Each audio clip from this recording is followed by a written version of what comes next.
para siempre. Ustedes pueden tomar asientos, hermanos, y prepararnos para la palabra que el Señor nos tiene para hoy,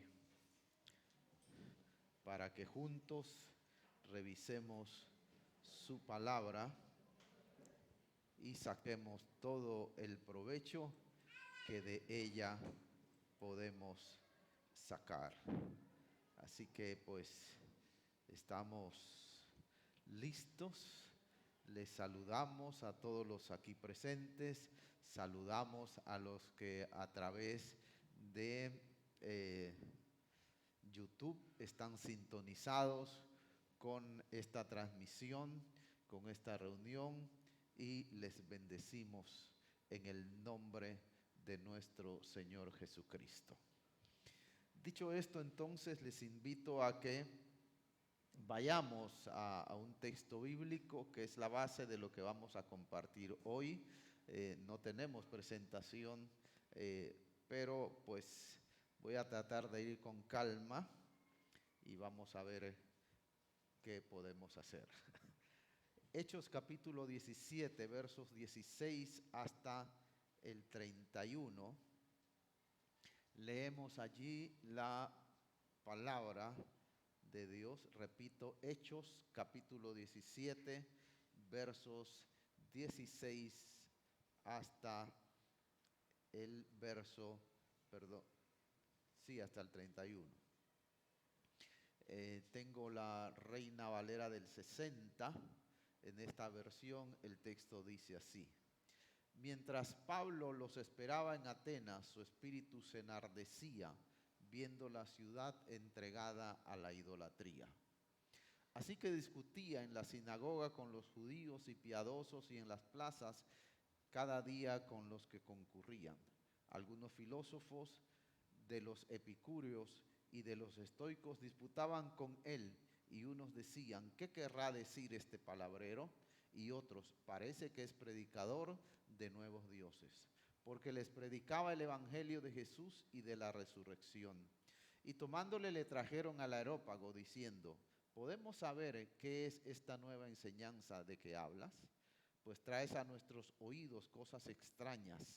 Queremos pues saber qué quiere decir esto, porque todos los atenienses y los extranjeros residentes allí en ninguna otra cosa se interesaban sino en decir o en oír algo nuevo.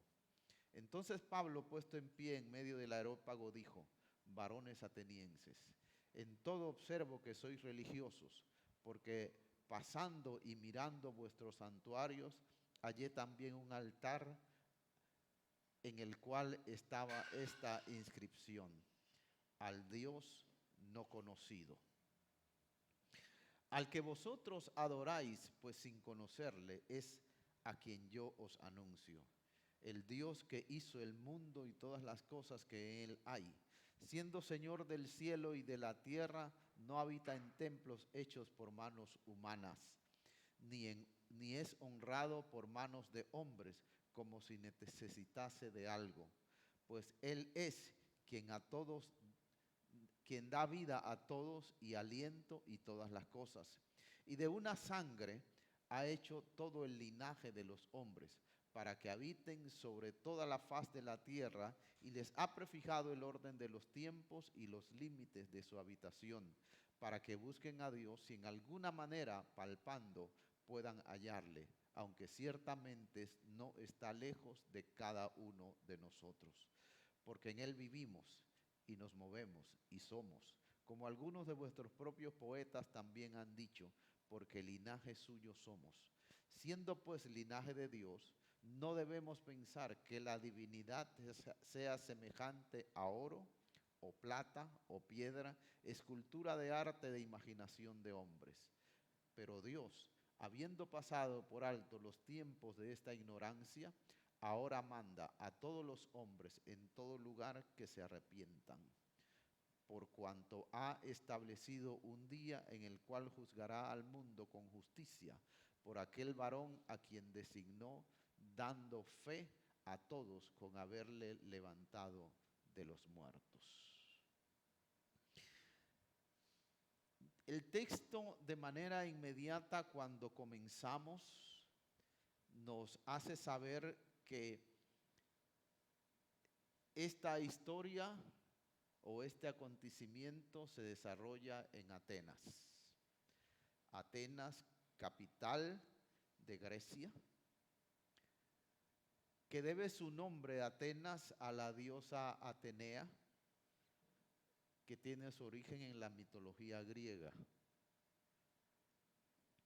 Su nombre Atenea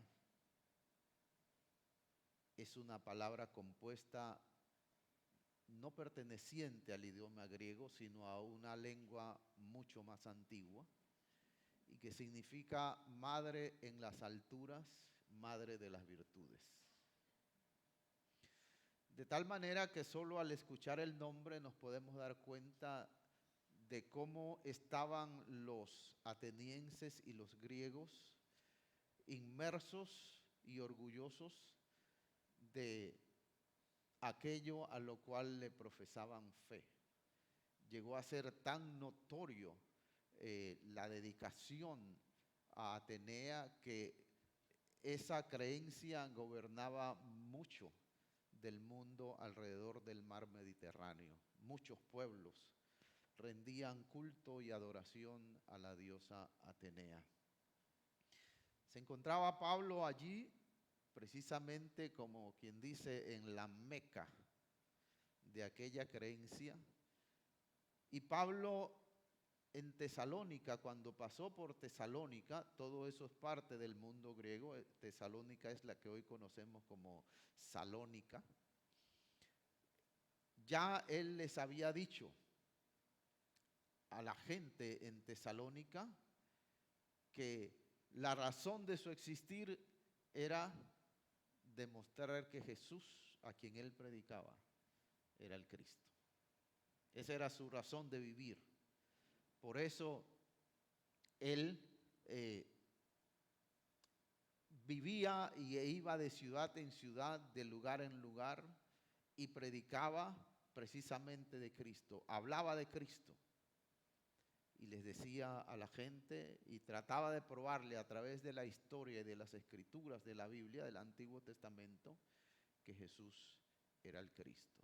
De tal manera que cuando él está allí en Atenas, él, partiendo de ese hecho, él se dedica a encontrar la forma de hablarle a los atenienses. Y mirando en la ciudad, recorriendo la ciudad, caminando como era la costumbre de aquel tiempo, él descubre en los atenienses dos virtudes. La primera, que ellos eran conscientes de su necesidad espiritual, pero adoraban todo, como si todo fuera Dios. Tenían una virtud mal usada. Es como, ustedes han visto gente que agarra el cuchillo y lo usa de martillo y después quiere cortar con él. ¿Les ha pasado? ¿Verdad que sí? Así mismo. Hay virtudes que podemos tener, pero podemos usarla mal. Y que se convierten, en vez de ser algo para ganancia, en pérdida. Era lo que sucedía con los atenienses. La segunda virtud que ellos tenían era que eran solícitos en tratar de llenar el vacío que tenían producto de su adoración mal dirigida. Adoraban todo, hasta lo desconocido. Dice que había un altar que no tenía nada y que solo una inscripción que decía al Dios no conocido. Interesante porque ¿cómo puede uno adorar algo que no conoce y que no sabe? Allí encontró Pablo el espacio o el nicho para comenzar a conversar con ellos. Y Pablo comienza a incursionar entonces en lo que él quiere y busca compartir con los atenienses, precisamente basado en lo que decía ese altar, en la inscripción que estaba en ese altar. Por eso cuando finalmente él logra llamar la atención de esa gente, él por allí comienza. Él antes, dice el texto, que se iba a las sinagogas, que había también en Atenas, y compartía allí con los judíos. Se iba a las plazas y hablaba con la gente que iba a las plazas. Ahora, ¿por qué Pablo, si los judíos, y él era judío, iba primero donde ellos? En primer lugar, porque judío recibe a judío. Pero en segundo lugar, porque él estaba claro en que también los judíos estaban buscando a Dios de la manera equivocada, porque no conocían a Cristo. Y en las plazas, porque en las plazas va todo tipo de personas. Y Dios no hace acepción de personas. Dios quiere que todo ser humano le conozca, porque Él murió por todos. Delante de Él no hay unos mejores que otros. Delante de Él hay los que le conocen y los que no le conocen. Y ama a todos por igual. Por supuesto, llevan ventaja los que ya le conocen, pero Él no hace acepción de personas. De tal manera que Él comienza por allí y Él logra precisamente, hablando en las sinagogas y en las plazas, llamar la atención de gente un poco más importante dentro de la cultura y de la ciudad de Atenas, que finalmente lo invitan a que Él les explique qué es lo que él está diciendo. ¿Por qué está hablando de eso? Precisamente porque el texto que leímos nos dice que ellos se interesaban por todo lo nuevo. Y lo que Pablo estaba hablando era nuevo para ellos. Entonces es por allí donde ellos comienzan.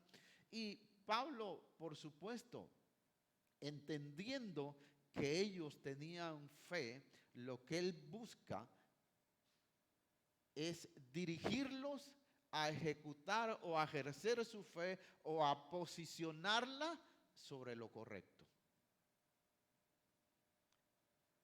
Hay mucha gente que cree, mucha gente cree, pero también hay mucha gente que no cree de manera correcta, que cree en muchas cosas. Siempre recuerdo un compañero de trabajo que tuve cuando era más joven, que trabajaba fuera de la iglesia, que él creía en todo. Él creía en todo. Y aparentemente a él lo crió su abuela y su abuela le había enseñado a creer en todo. Por ejemplo, él cuando iba de camino hacia el trabajo, él le era prohibido por su abuela pasar por debajo de una escalera, porque eso le dañaba el día. Sí. Y cuando él decía eso, los compañeros se burlaban de él, porque decía de que, bueno, y la escalera tiene vida, y comenzaban a molestarlo. Pero también él le era prohibido por su abuela, cuando él se levantaba, lavarse la cara, porque su abuela le había dicho que la gente que se lavaba la cara quedaban ciegos. Y le cuento esto para que usted vea el extremo al que uno puede llegar cuando posiciona su creencia o su fe sobre cosas inciertas, sobre cosas incorrectas. Podemos llegar al extremo de lo ridículo e invertir energía y tiempo en cosas que más que darnos provecho, nos hacen daño. Ahora, ¿cuál era el problema de los judíos y de los atenienses? Que es el problema de mucha gente y que también nosotros podemos pasar por ello. En que ellos se sentían seguros y ellos creían que estaban creyendo en lo correcto. ¿Por qué Pablo se interesa tanto a unos como a otros tratar de demostrarles que Jesús, a quien él predicaba, era el Cristo? Porque en todas las religiones están esperando a un Mesías. lo llaman de diferentes maneras, pero todas las religiones están esperando a alguien que sea superior a los demás, que les solucione sus problemas y que le perdone lo malo que han hecho. Con todas es lo mismo. Lo llaman de diferentes nombres, le asignan diferentes virtudes. Para los judíos tenía que ser un guerrero tan poderoso que derrotara a los romanos él solo. Esa era la creencia de los judíos y todavía muchos siguen esperándolo de esa manera. Para los atenienses tenía que ser un paladín, igual guerrero, pero con una sabiduría superior para que pudiera apabullar física y filosóficamente a todos los enemigos de Grecia. Por eso cuando Pablo comienza a hablarles de Cristo, ellos no lo entienden, pero les llama la atención. Entonces Pablo comienza a hablarle y les toca, como quien dice, la fibra sensible que hay en ellos y que hay en cada persona. Lo primero que le dice es que el Dios al que ellos adoran sin conocerle, le dice Pablo, a ese es el que yo predico. A ese yo lo conozco y yo me dedico a hablar de él. De manera inmediata él capta la atención de ellos porque precisamente ese altar estaba puesto allí por si en algún momento, en algún día ellos podían descubrir al Dios no conocido. Entonces Pablo comienza por allí para tratar de hacer contacto con ellos y despertar en ellos el interés verdadero hacia el Dios verdadero para hacer algo que él buscaba, corregir su fe o arreglar su fe, de tal manera que la fe que ellos tenían fuera posicionada sobre el Dios verdadero. Él llama la atención de este grupo de gente. Entonces Pablo, en el verso 24 de este capítulo 17, Pablo les dice algo que para nosotros debe ser de suma importancia. Le dice, el Dios que hizo el mundo y todas las cosas que hay, siendo Señor del cielo y de la tierra, no habita en templos construidos por manos de hombre.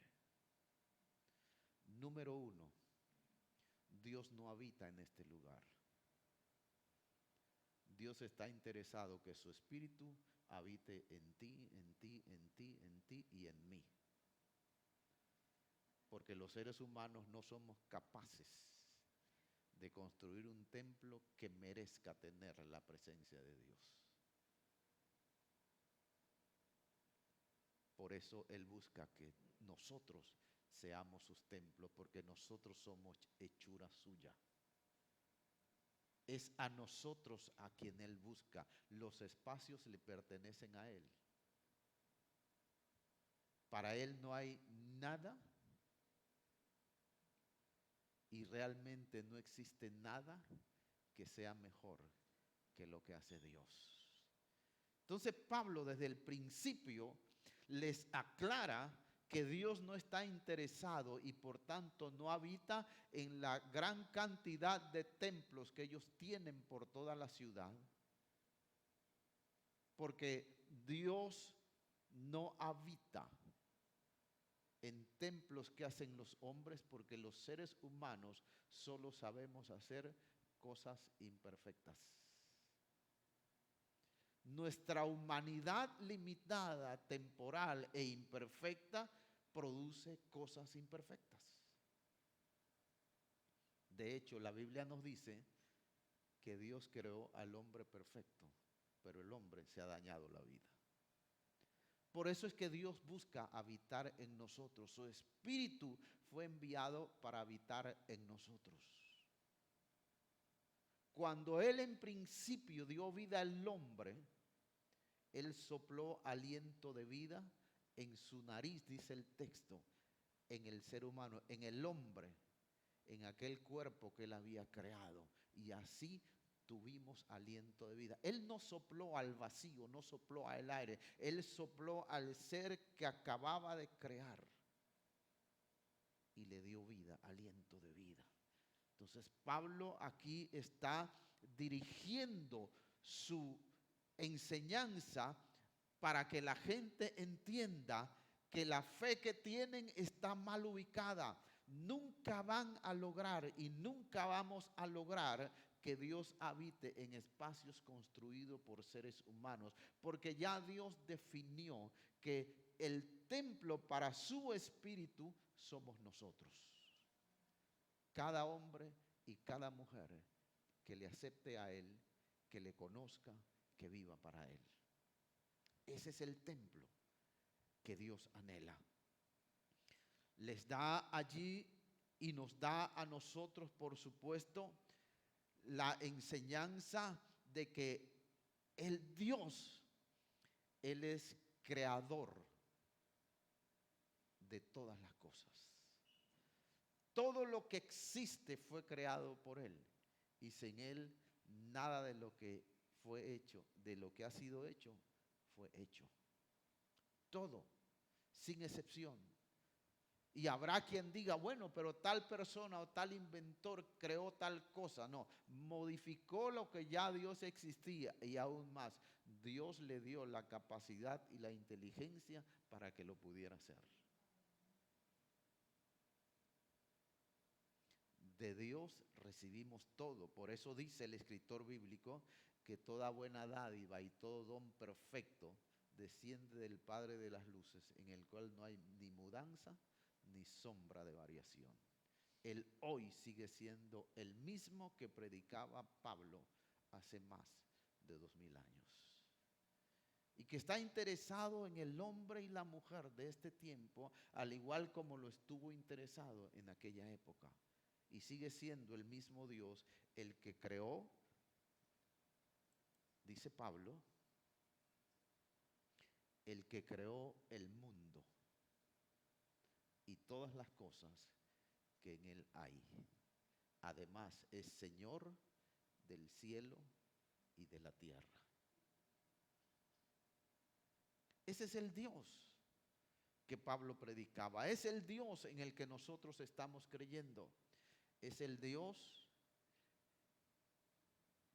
que busca habitar en nosotros a través de su Espíritu Santo para que nuestra vida, nuestro ser, adquiera la capacidad de ir más allá de lo que naturalmente somos.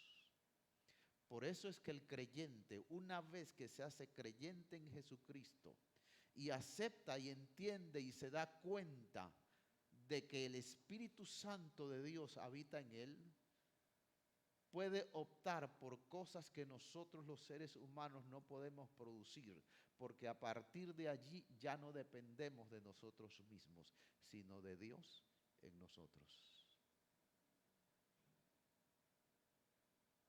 Por eso cuando Jesús vino al mundo, y antes también lo predicó Juan el Bautista, es Dios con nosotros. Es Dios con nosotros. De tal manera que la vida humana cambia una vez que nos entregamos a Cristo y su Espíritu habita en nuestras vidas. Nos conviene a partir de allí oír lo que nos dice Dios. En principio no es tan fácil porque no estamos acostumbrados a oír a Dios y nuestra vida espiritual, como nos lo explica el texto bíblico, está muerta, pero a partir de ese primer contacto comienza a resucitar el hombre nuevo que es la presencia de Dios en nosotros, de tal manera que cada vez nos cuesta menos entender cuando Dios nos está hablando.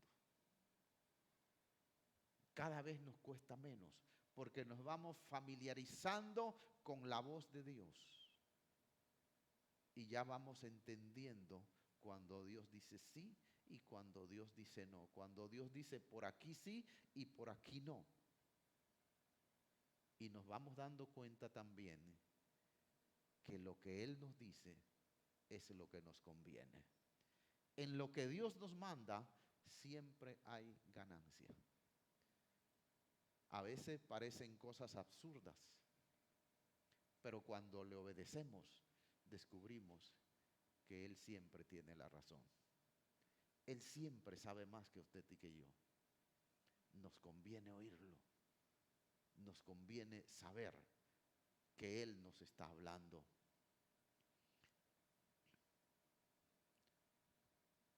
Una vez que Pablo ha establecido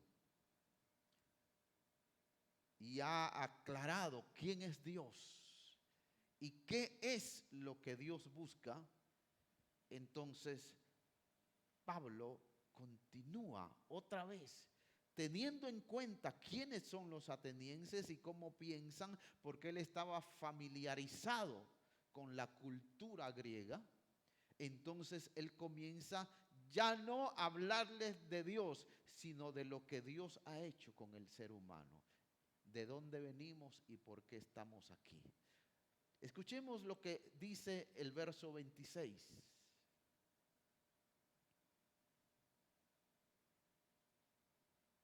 Dice, de una sangre ha hecho todo el linaje de los hombres, para que habiten sobre la faz de la tierra, y les ha prefijado el orden de los tiempos y los límites de su habitación.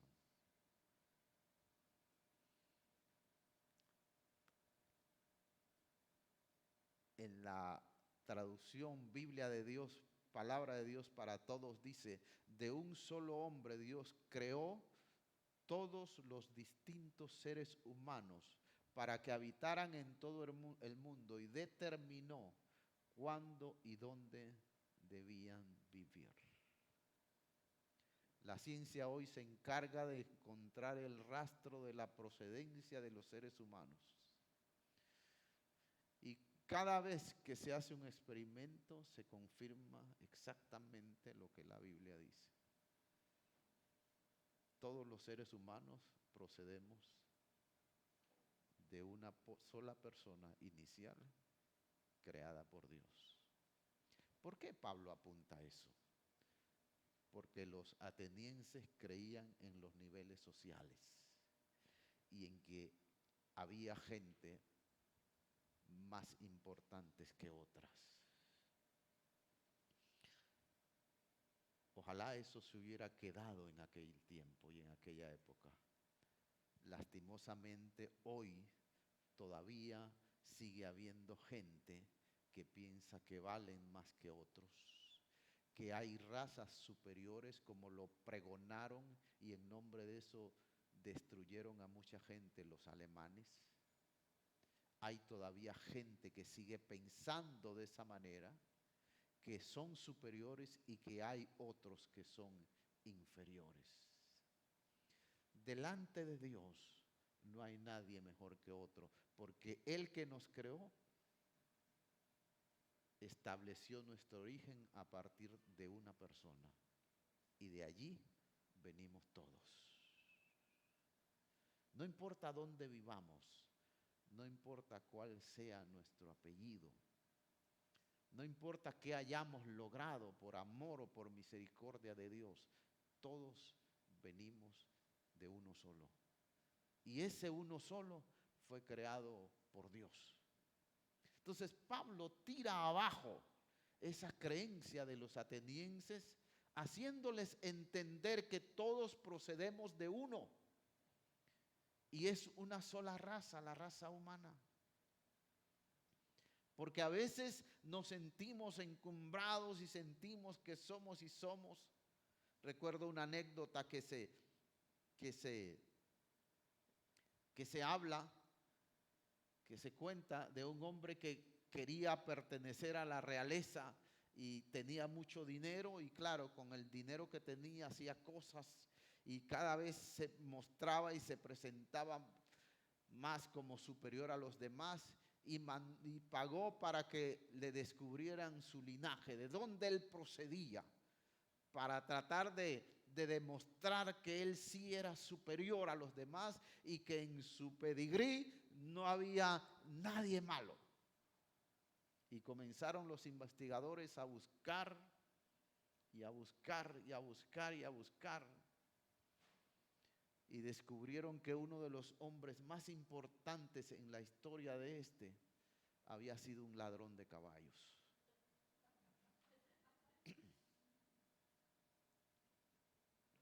Y otro había sido un violador. Y fueron donde él y le dijeron: hemos encontrado esto, ¿usted quiere que continuemos? Y él dijo: no, déjenlo allí, no vaya a ser que encuentre algo peor.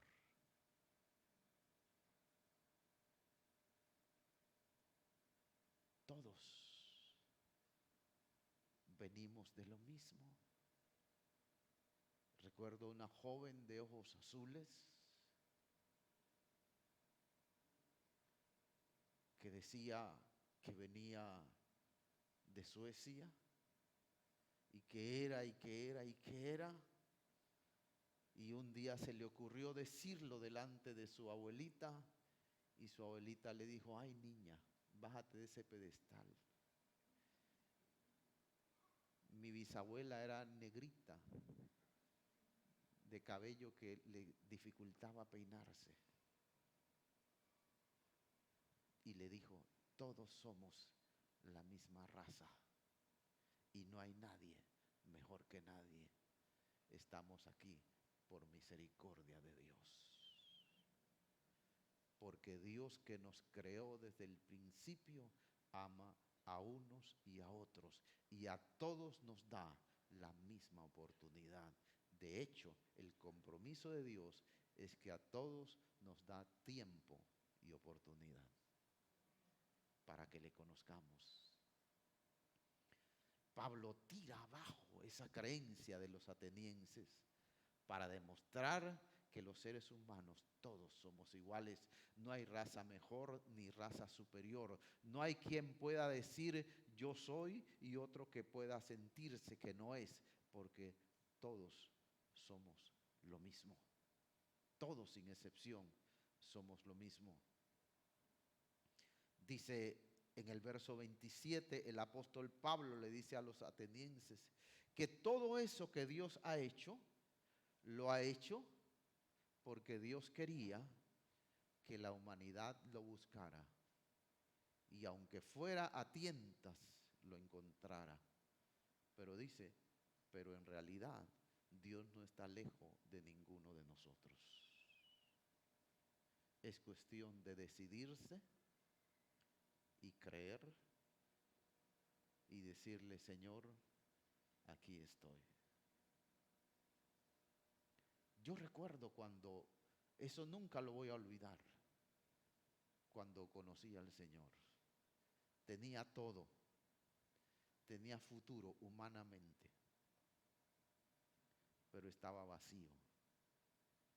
Llegué al apartamento donde vivía y me senté en la cama.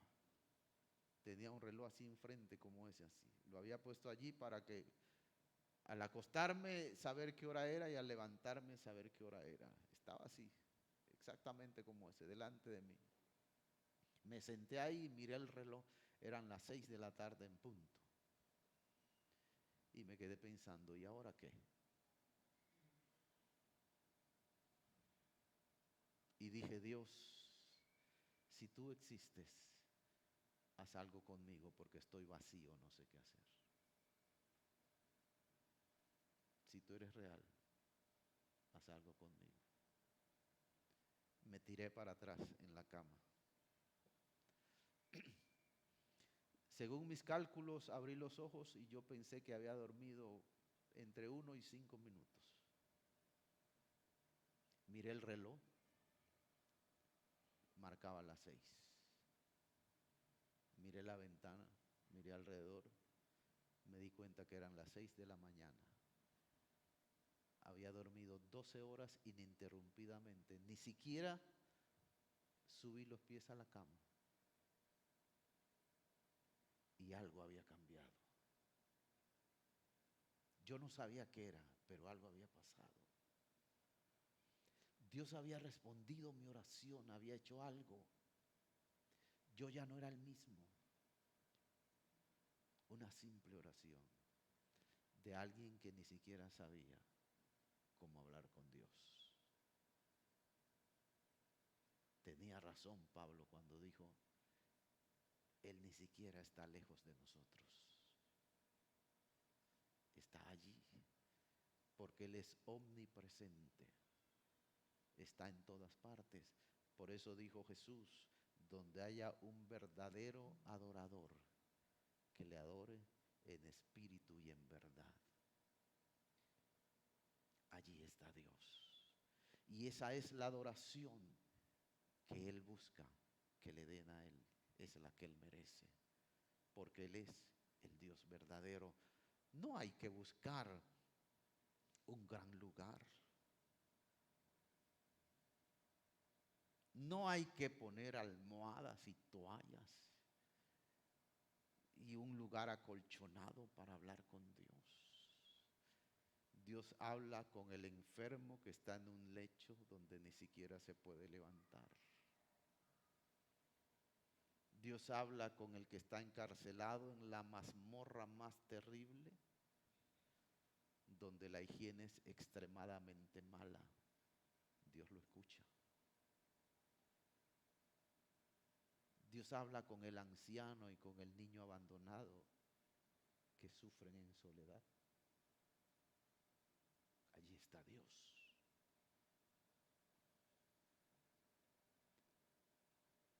Dios escucha al desamparado, Dios escucha al hombre y la mujer que se le acabaron los recursos y le dice, no puedo más.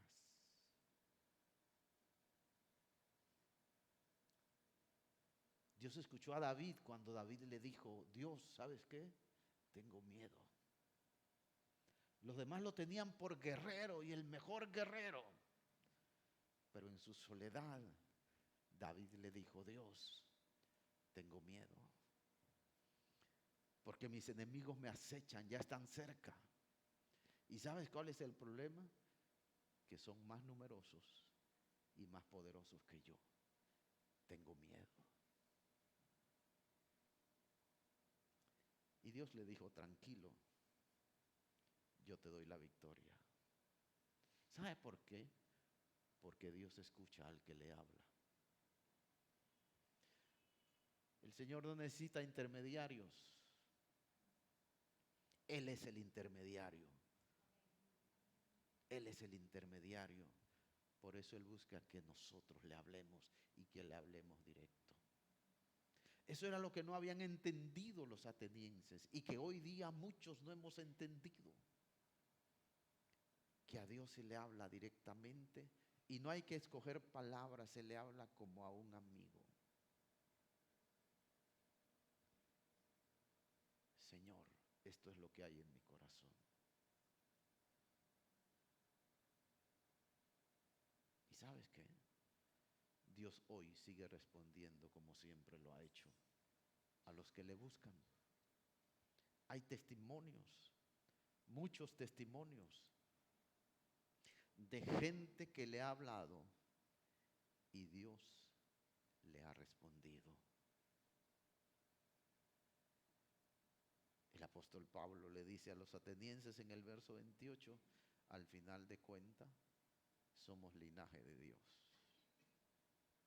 Porque Él nos creó, Él nos dio aliento de vida, nos sigue creando a través de la unión de un hombre y una mujer, la pareja que Dios estableció. Y aunque el hombre produce muchos espermatozoides y la mujer produce muchos óvulos, Dios decide cuál de esos se unen y hay fecundación. Es Él el que lo decide. Por eso dice el texto bíblico y le dijo David a Dios, me conociste desde el vientre de mi madre. Y es impresionante cuando David le dice a Dios, tus ojos vieron mi embrión. No era ni siquiera una persona. Se estaba formando. Y ya Dios estaba ahí. Había estado desde antes. Él fue el que dio la orden de que esa persona existiera. Y dio la orden y la capacidad para que se desarrollara en el vientre de esa mujer.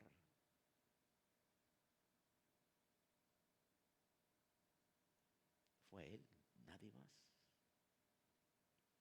Y tú y yo estamos aquí porque a Él le plació que estemos aquí. Por eso Él quiere que nos comuniquemos con Él, que hablemos con Él, que sepamos que Él es Dios. Él es el que nos sostiene. Nadie más, solo Él. Y decidió crearnos a su imagen y semejanza. Y Pablo le está diciendo a la gente en Atenas, nosotros somos parecidos a Dios. Entonces ahí viene la siguiente explicación. Si eso es así,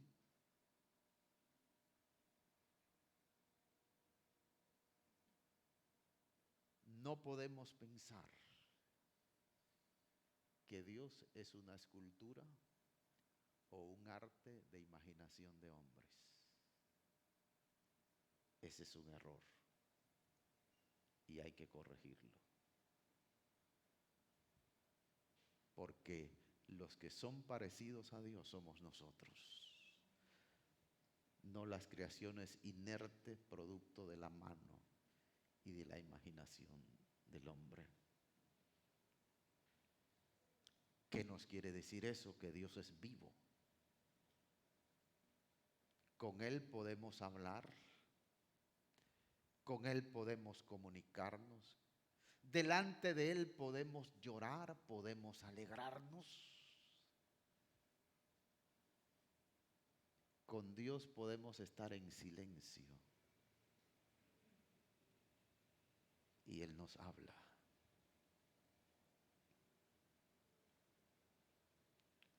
Él puede pelear nuestras batallas, como cuando le dijo a los israelitas, quédense quietos y vean lo que yo hago.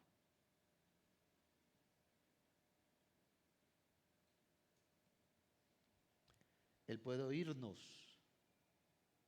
cuando el dolor es tan fuerte que las palabras no salen, como hizo con Ana, la mujer madre de Samuel, del profeta Samuel. El sacerdote Elí no podía escucharla y le dijo, estás borracha, digiere tu vino, tu alcohol.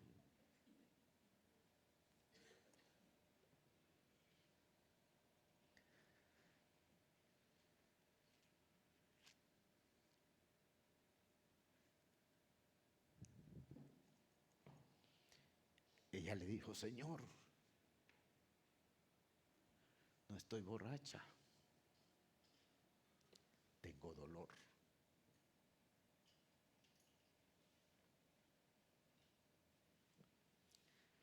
Y estoy hablando con Dios. ¿Saben? Porque cuando los hombres no escuchamos a los hombres, Dios sí nos escucha. Dios está ahí, para oír al que está interesado en Él. Dios está ahí porque está interesado en tu bienestar y no en que tú permanezcas en el mal. Dios está allí porque te ama y aunque los demás no te entiendan, Él sí te entiende y conoce lo que hay dentro de ti. Él está allí.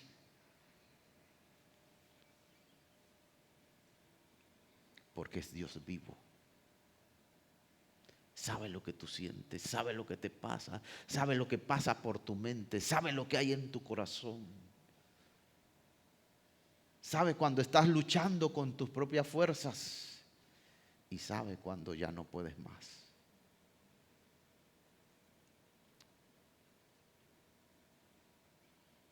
Él es Dios vivo. Él está de tu lado. No es cuestión de caer delante de Él con histeria, no, es cuestión de ser nosotros mismos y decirle, Señor, aquí estoy. Tú sí me oyes y tú sí me entiendes. Y lo que no podemos hacer de otra manera, Dios lo hace realidad. Porque a veces hay gente intencionada, muy bien, muy buen intencionada, que en su limitación nos da mala noticia. Cuando a mí me dio el cáncer me dijeron, tienes 2 meses de vida.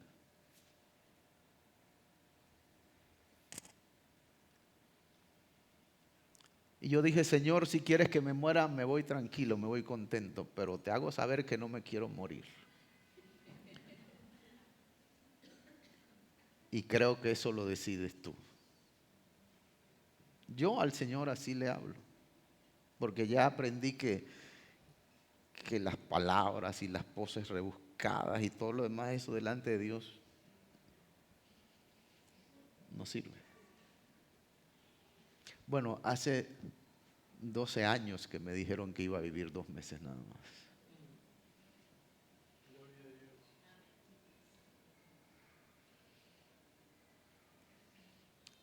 Dios está allí. Dios está allí. Es lo que Él ha hecho. Pero aún hace más. Aún hace más. Dios sabe y sabía que tanto los judíos como los griegos no conocían a Cristo. Porque hasta ese tiempo Cristo no había llegado. Y aunque sí había manera de posicionar la fe de manera correcta en Dios, se nos facilita con Cristo, porque Cristo es la imagen misma del Dios viviente. Tal cual Él le dijo a Felipe, Felipe, hace tanto tiempo que andas conmigo y no has visto al Padre. De cierto te digo que el que me ha visto a mí, ha visto al Padre. ¿Cómo te atreves a decirme, muéstranos al Padre? Me parece que si fuera panameño en este tiempo, diría, ¿qué te pasa, Felipe?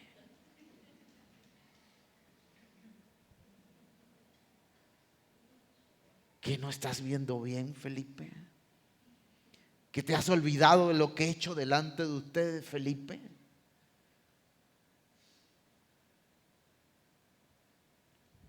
Y cuando Cristo viene, cambia la historia. Porque ya Cristo, estando entre nosotros, pone a Dios a nuestro alcance de manera total y completa, porque Él es el mismo Dios.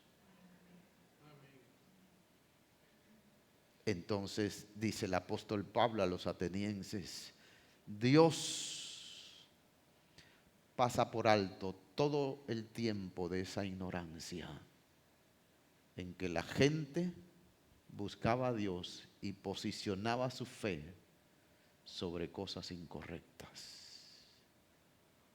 Y ahora manda a todos los hombres en todo lugar, sin distinción de raza, de credo, de religión, de nombre, de lugar, a que todos se arrepientan, porque ya Dios está entre nosotros. Fue lo que predicó Cristo cuando vino. La predicación tanto de Juan el Bautista como de Cristo, la primera fue, prepárense porque el reino de Dios se acerca.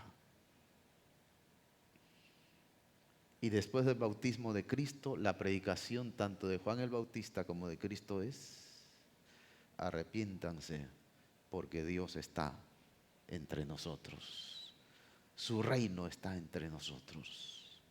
De tal manera que hoy, como decía antes, solo tenemos que decidir con quién queremos caminar y sobre quién queremos afirmar nuestra fe.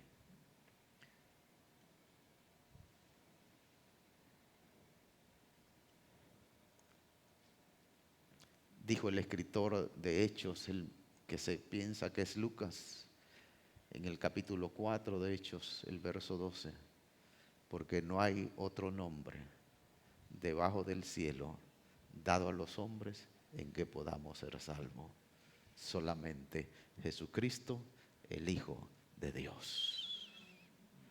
De tal manera que no tenemos que seguir luchando para encontrar a Dios y no tenemos que mantenernos creyendo lo que antes creíamos pensando que estamos bien.